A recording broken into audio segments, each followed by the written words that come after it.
is like an automatic street lamp. The components are this is a transistor, this is an LED, this is an LTR, and these are two resistors. With this battery I am powering up LED. An LDR is a light dependent resistor.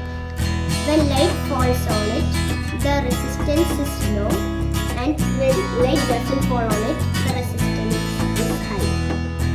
By using LDRs, we can make automatic street lamps. Here, when we put our finger on the LDR, you can see that the light is coming a bit dim. If we put like this also, it shines very brightly. If we remove the hand and the finger, it completely goes dark.